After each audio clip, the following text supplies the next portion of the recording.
Hi everyone. दोस्तों, आप सभी को मेरा नमस्कार। आज का वीडियो काफ़ी इंफॉर्मेटिव के साथ साथ इंटरेस्टिंग होने वाला है। और आज मैं एक ऐसे टॉपिक पर बातें करेंगे जिस पर लोग अक्सर नज़रअंदाज कर देते हैं, इस पर बातें नहीं करते हैं। तो आज मैं बताऊंगा एनआईओएस के जरिए वो कौन कौन सा वोकेशनल कोर्सेज है जिसको आप करके आसानी से आप प्राइवेट जॉब हासिल कर सकते हैं, सरकारी नौकरियां हासिल कर सकते हैं। इस सर्टिफिकेट के सभी जगहों पर मान्य होता है। तो पहले जानते हैं एनआईओएस क्या है। दोस्तों, NIOS, जिसको हम पूरा नाम कहते हैं national institute of open school, ये आपको NIOS आपको जो है होता है। यह दो तरह से एजुकेशन देता है NIOS।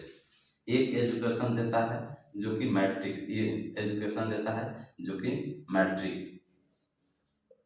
और दूसरा होता है 10th+2 एंड 11th का। ये आपको NIOS के जरिए आप यह कर सकते हैं। इसके अलावे दूसरा होता है वोकेशनल कोर्सेज।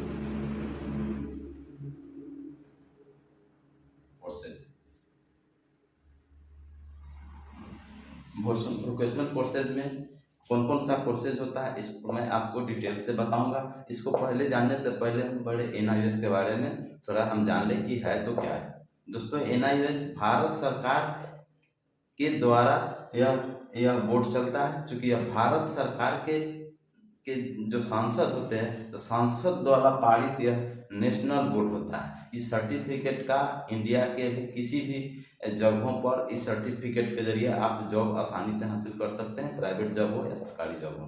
दोस्तों, NIOS में अगर आप एडमिशन लेना चाहते हैं, आप उसके जानकारी चाहते हैं किसी भी तरह के, तो आपको उसका वेबसाइट होता है कि www.nios.ac.in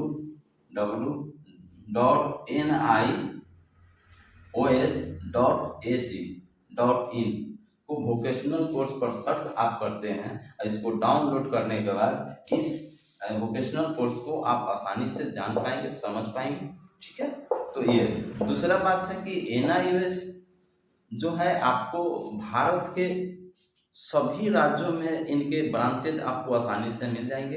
इसमें अगर एडमिशन चाहिए आपको, तो आपको जो NIOS के जो रीजनल ऑफिस होता है, जहां स्टडी सेंटर है, वहां पर इसे भी आप इसमें आप जाकर के खुद ऑनलाइन ऑफलाइन एडमिशन ले सकते हैं, या फिर ऑनलाइन भी साइबर कैफ के जरिए भी आप इसमें एडमिशन ले सकते हैं, और उसमें आप अच्छा से स्टडी कर सकते हैं। क्योंकि दोस्तों, ये जो NIOS होता है वो ODL मोड में चलता है। ODL का मतलब क्या होता है? Open distancing distancing learning. ठीक है, ओपन डिस्टेंसिंग लर्निंग, यानी यह द्रुत शिक्षा के माध्यम से यह वोकेशनल कोर्स प्रोवाइड करती है। और इंडिया के कोई भी बच्चे NIOS के जरिए आप एजुकेशन ले सकते हैं, या फिर वोकेशनल कोर्स को आसानी से कर सकते हैं।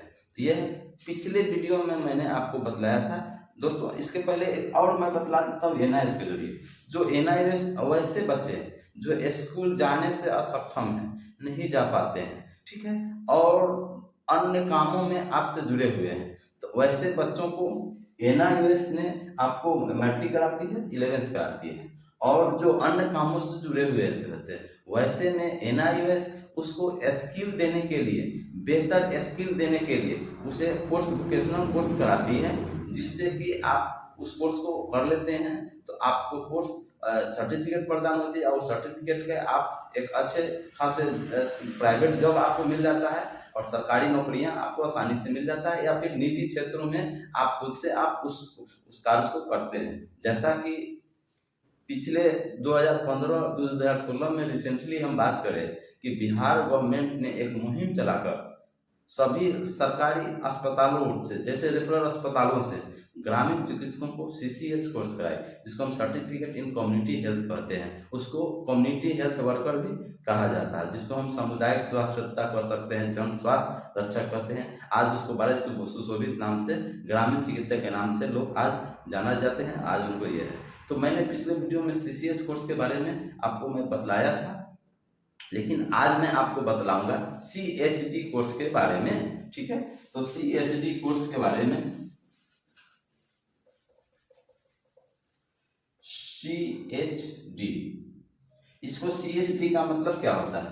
सर्टिफिकेट इन हेमोपैथिक डिस्पेंसिंग, ये होता है। तो CHD जैसे कि आप जानते हैं कि जिस तरह से एलोपैथ से ग्रामीण चिकित्सक इलाज करते हैं गांव में, ठीक उसी तरह से आज भी हेमोपैथिक, ये बात सही है कि एलोपैथ के अलावे हेमोपैथी का चिकित्सक गांव में कम मिलते हैं, लेकिन इसका भी आपको विस्तार बहुत तेजी से हो रहा है। आज दूसरा स्थान होता है एलोपैथ के बाद हेमोपैथ का दूसरा स्थान है।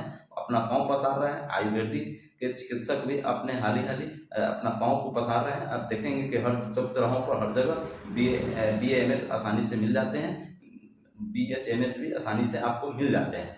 तो मैं CHD के बारे में, चूंकि BHMS करते हैं, bachelor of homeopathic medicine and surgery का जो कोर्स करते हैं, उसमें नीट निकालने की जरूरत पड़ता है। जब नीट निकालते हैं तब आप उसमें एडमिशन होता है BMS के लिए, आप उसके बाद आप डॉक्टर्स हेमोपैथी का डॉक्टर्स बन के आते हैं। लेकिन CHD में आपको नीट की जरूरत नहीं है, यह एक वर्षीय कोर्सेज होता है।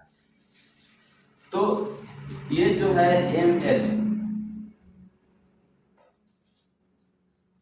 MHRD का मतलब होता है ministry of human resource development. ये आपको CHD करते हैं तो इसमें ये कराई जाती है। तो आपको अब CHD कोर्सेज करने के लिए आपको योग्यता कितना चाहिए? मैट्रिक चाहिए।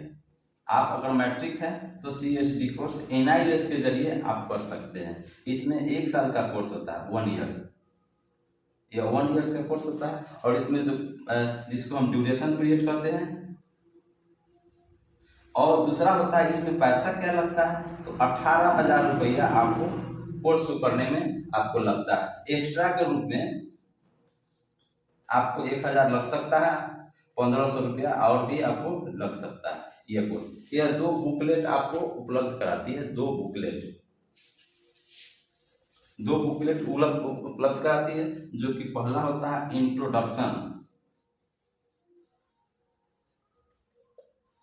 Introduction of homoeopathy,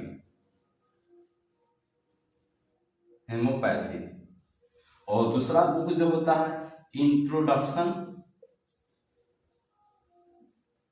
introduction of dispensing.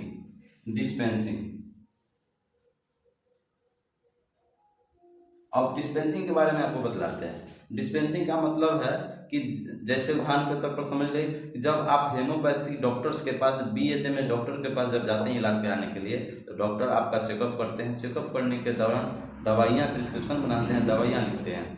तो वह दवाई डिस्पेंसिंग, यानी जो CHD कोर्स करते हैं, जिसको हम डिस्पेंसिंग करते हैं, सर्टिफिकेट इन हेमोपैथिक डिस्पेंसिंग करते हैं। यही डिस्पेंसिंग जो है आपको दवाई को बना करके आपको पेशेंट को देते हैं। इनका काम होता है दवाई को तैयार करके बना करके देना। तो ये जो है आपको 2 बुकलेट उपलब्ध कराते हैं। और इसमें ये पढ़ाई क्या कराया जाता है इस कोर्स के जरिए? तो इस कोर्स के जरिए आपको ह्यूमन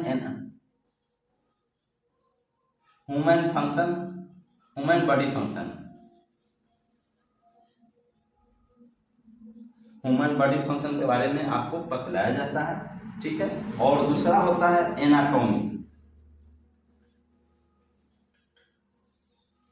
एनाटॉमी के शरीर के अंगों के बारे में आपको विस्तार से पढ़ाया जाता है, बतलाया जाता है, कौन कौन सा अंग कहाँ होता है, उसका कार्य क्या है, सेल क्या है, किसका क्या है, ब्रेन, सभी जो सिस्टम्स होते हैं, जो 8 सिस्टम होते हैं, जो कि आपको उसमें विस्तार से बतलाया जाता है। तीसरा होता है दोस्तों फिजियोलॉजी, फिजियोलॉजी, जिसको शारीरिक क्रिया विज्ञान कहते हैं। तो फिजियोलॉजी में भी इसमें आपको बतलाया जाता है और आपको बता करके आपको दक्ष बनाया जाता है। जब आप पास करते हैं तो एक सर्टिफिकेट प्रदान करती है CHD का। तो इस कोर्स को अगर कर लेते हैं तो इस कोर्स करने के बाद आप प्राइवेट जॉब में भी आपको आसानी से आप जा सकते हैं। सरकारी नौकरी में भी आप इस सर्टिफिकेट के जरिए आप आवेदन करके आप प्राप्त कर सकते हैं, नौकरी में भी आप कर सकते हैं। और तीसरा है कि आप कोई भी हेमोपैथी के कंपनियां हैं उसमें आपको जॉब आसानी से लग सकता है। जैसे SBL जो कंपनियां हैं, उस कंपनियां में आप डिस्पेंसिंग का कोर्स कर लेते हैं CHD का, तो उसमें आपको नौकरी लग सकता है। चौथा है कि आप ग्रामीण क्षेत्रों में आप उपचार का काम कर सकते हैं, प्राइमरी ट्रीटमेंट कर सकते हैं। लेकिन जिस तरह से BHMS पूरे डिग्री को आपने बोर्ड पर जो लिख करके जो प्रैक्टिस करते हैं खुल करके, वह आप नहीं कर पाएंगे। सिर्फ बिना डिग्री लिखे हुए बोर्ड पर आप प्राइमरी चिकित्सक के रूप में आप आसानी से कर पाएंगे। ओनली प्राइमरी करना है और बेहतर चिकित्सा हेतु सरकारी अस्पतालों में भी रोगी को आप भेजना है, या फिर जो रजिस्टर्ड जो BHMS डॉक्टर्स है वहाँ पर ही आपको पेशेंट को पहुँचाना है, भेजना है और उनके संपर्क में रहना है। ये CST का ये मुख्य रोल होता है, मुख्य कार्य होता है। तो दोस्तों आशा करता हूँ कि यह वीडियोज आपको निश्चित ही समझ में आया होगा और आप अच्छी तरह जान पाए होंगे। इस वीडियो के माध्यम से कुछ न कुछ आपको सीखने का मौका मिला, कुछ न कुछ सीखा होगा। तो आपसे कहूँगा कि अगर आप मेरे चैनल में नए हैं या फिर पहली बार मेरे चैनल से जुड़े हैं तो प्लीज़ लाइक करें, सब्सक्राइब करें और वीडियो को ज़्यादा से ज़्यादा लोगों में शेयर करें ताकि लोगों में जागरूकता हो और लोग आसानी से NIOS के थ्रू जो वोकेशनल कोर्सेज होता है वह कर पाएंगे। तो आप सभी से विदा चाहता हूँ, आप लोग स्वस्थ रहें, ऐसी हम कामना करते हैं। जय हिंद, जय भारत।